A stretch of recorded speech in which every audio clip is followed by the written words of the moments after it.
역할을 해야 되는 사람이 누군지 아십니까? 원장님들은 하실 게 별로 없어요.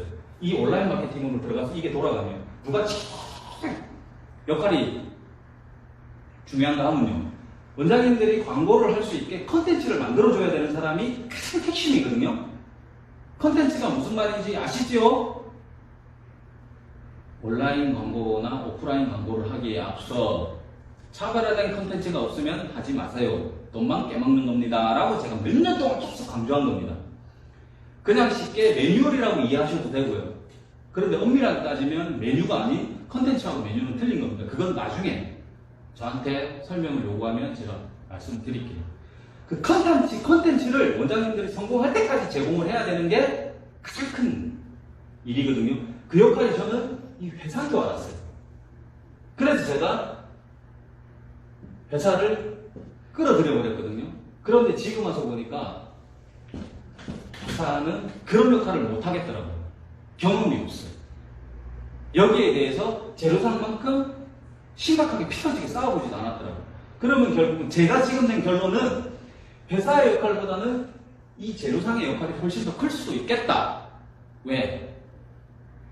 비용의 현장을 너무 잘 알고 있거든요. 그리고 제가 좀 특이한 경험이 좀 많아요. 제품에 대한 경험도 엄청 많아요. 그런데 여기는 어떻게 생산을 했고 어떻게 수입이 됐다는 건 필요가 없어요. 그건 알 필요가 없습니다.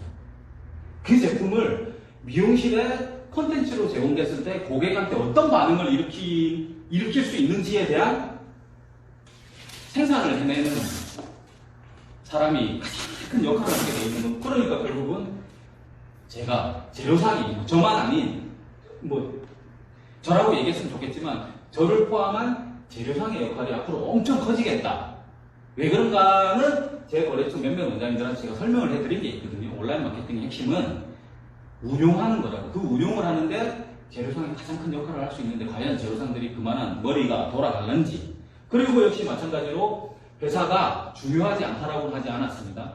그 컨텐츠를 생산하는데 회사가 재료상들보다는 조금 아직까지는 그 제작 능력이 떨어질 수밖에 없다라고 저는 생각하는데, 그런데 회사가 가지고 있는 것 중에 가장 중요한 건 제품을, 확실히 차별화된 제품을 회사가 가지고 있기 때문에 역시 마찬가지로 중요한 역할을 가지고 있는 거예요. 이 두 개가 엄청나게 중요한 거예요. 단지 미용실은 혼자서 모든 광고를 다 집행했던 거하고는 전혀 다른 세상으로 들어와 버려요. 어떻게 보면 미용실은 되게 편해지는 거거든요. 미용실이 스스로 콘텐츠를 생산할 수는 없어요. 왜? 제가 네이버 플레이스하고 인스타그램에 미용실들이 만들어낸 콘텐츠들을 엄청나게 많이 지금 매일 거의 3시간에서 5시간을 투자해서 보거든요. 미용실의 한계상 절대 콘텐츠를 만들어낼 수가 없습니다. 본인들의 시간도 허락하지도 않고 또 그걸 배우지도 않았어요. 그리고 그런 체험에 관련된 마케팅을 해보지도 않았거든요. 그 다음에 정글 와일드 스트레이트 곱슬머리를 18시간 동안 찰랑찰랑. 조금 있으면 장마거든요. 그리고 장마가 올해는 엄청 일찍 시작돼요. 왜 그런 줄 아십니까? 중국부터 시작해서 러시아 이렇게 기후가 지금 변하고 있어요. 되게 빨리 변해버렸거든요. 이상하게 기후 이상 현상 때문에 일본이 지금 장마가 시작돼 버렸거든요. 한국도 지금 곧 장마가 시작될 겁니다. 장마철에 곱슬 가지고 있는 여자분들 불편한 게 뭔데요? 부하게 뜨는 거잖아요. 그거 아이템 누가 가장 먼저 잡았는데? 나겠지요? 아니요, 우리 강사님이 가장 먼저 잡았어요. 그걸 현실화시킨 게 저거든요. 그러면 정글 와일드 스트레이트가 SNS상에서 장마철에 부한 곱슬을 뿌리고 빗질만 했는데 18시간 잡아준다. 이거 획기적인 거 아닙니까? SNS, 특히 인스타그램에 이 광고가 나오면 10대, 20대들은 거의 열광할걸요? 근데 원장님들은 지금 SNS 하시는 분들, 정글 쓰고 계신 분들은 이 부분에 대한 동영상에 대한 광고도 하나도 없고, 아무도 언급도 안 해놨어요. 그냥 제가 한 번씩 올리는 것밖에 없어요. 부끄러운 줄 아세요? 근데 왜 그럴까? 배우지 않았잖아, 원장님들이. 광고를 어떻게 해야 되는지. 그리고 원장님들이 광고를 하고 싶어도 옆집에 그런 제품이 있을까봐 솔직히 안 하는 거잖아요. 광고를 할 때 조심해야 되는 거 잘 아실 겁니다. 남들이 가지고 있는 걸 왜 돈 써서 광고를 하는데? 그렇죠. 남들 쓰고 있는 건 돈 써서 광고할 필요 없어요. 그냥 손님들 귀에다가 딱 이렇게 얘기하면 됩니다. 손님, 그거 우리가 5,000원 싸게 파는데? 그 얘기가 끝입니다. 남들 다 가지고 있는 제품 이렇게 영업하면 끝이에요. 그런데 남들이 가지고 있지 않은 건 돈 주고 광고해야죠. 없으니까. 그리고 그게 차별적인 요소가 대단히 뛰어나고 고객을 물어줄 수 있는 아주 강력한 제품이라 그러면 광고해야 되죠. 그래서 지금 5개월 정도 매직 스탠칼라하고 정글, 그 다음에 퓨어세이드, 페어 칼라가 광고가 돼 있다 보니까, 뭐 인스타그램 같은 경우는 경계선이 없다 그랬잖아요. 서울에서도 연락 오고, 광주에서도 연락 오고, 뭐 순천에서도 오고, 제주도에서도 오고, 막 이렇게 연락이 오더라고요. 그리고 저기, 동남아에서도 연락 온 것 같다 그랬죠. 유튜브를 통해서. 이겁니다. 원장님들의 거래선 자체를 확 이거든요. 그 체험 마케팅이 극대화돼서 재작년에 전 세계 명품 시장에서 우리나라 그 회사 두 개가 한 업체가 2등인가 하고 한 업체가 조금 밀려서 6등인가 했다고 그러더라고요. 근데 그 사람들은 뭐 TV 광고라든지 그런 업체 고전적인 형태의 그런 광고보다는 거의 대부분 그런 샘플을 가지고 체험 마케팅을 해서 전 세계 명품 시장에 2등을 했다 그러더라고요. 2등이면 그 밑에 어떤 회사들이 있는 줄 아십니까? 원장님들이 알고 계신 일본에 있는 엄청나게 유명한 회사들, 유럽에 있는 회사들, 미국에 있는 회사들이 그 회사 밑에 있어요. 그게 그 샘플 하나입니다. 정글의 샘플 그 하나가 회사를 그렇게 만들어버렸다고. 그런데 원장님들은 그놈의 샘플을 쓰지도 못해. 마음대로 얻지도 못해. 지랄 같은 회사들이 샘플 하나 달라 그러면 참 말 같지도 않은 소리예요. 말 같지도 않은 소리 하면 당신들은 샘플 하나 안 주고 자기들 제품 좀 팔아달라 그래. 말 나온 김에 한번 얘기 한번 해볼게요. 알려져 있는 제품이야. 워낙에 알려져 있으니까 그냥 손님한테 들이대면 쉽게 팔잖아요. 그런데 알려지지도 않은 제품을 주면서 샘플 하나도 안 줘. 가격만 조금 낮추. 그게 팔리겠어요?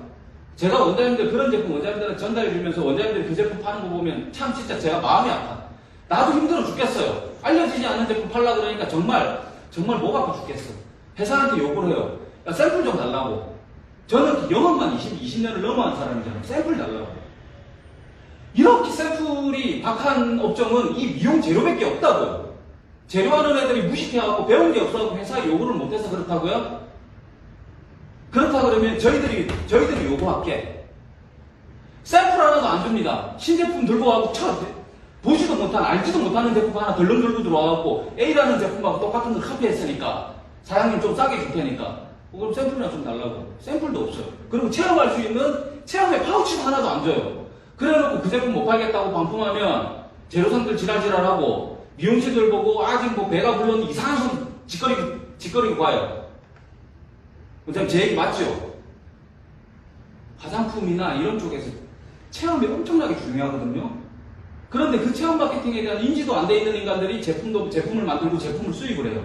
그리고 원장님들한테 아주 새로운 신제품이라고 팔아달라 그러는데 원장님들이 손님들 머리하는 것도 때로는 부담스러운데 뭐 직원을 많이 데리고 있는 것도 아니고 기껏해야 2-3명 정도가 최대치인데 손님한테 제품을 파는데 원장님들 그 정도 마진 가지고 새로운 제품을 팔아주고 싶겠어요?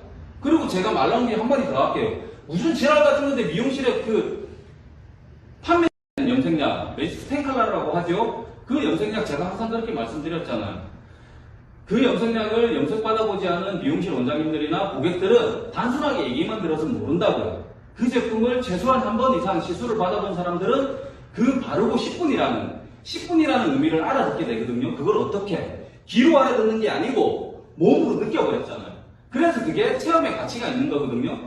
그렇기 때문에 매직스 염색약은 고객이 체험하게 하면 그렇게 크게 어렵지 않다고요. 그것도 체험 마케팅이다. 페어 컬러는 더더군다나. 그리고 클리닉 제품들 저희들 요즘에 뭐 재작년부터 강소장하고 그 클리닉에 관련된 교육을 미용실에 가서 하는 이유는 원장님들이 클리닉 제품을 정상적으로 정식으로 한번 체험을 한번 해보십시오.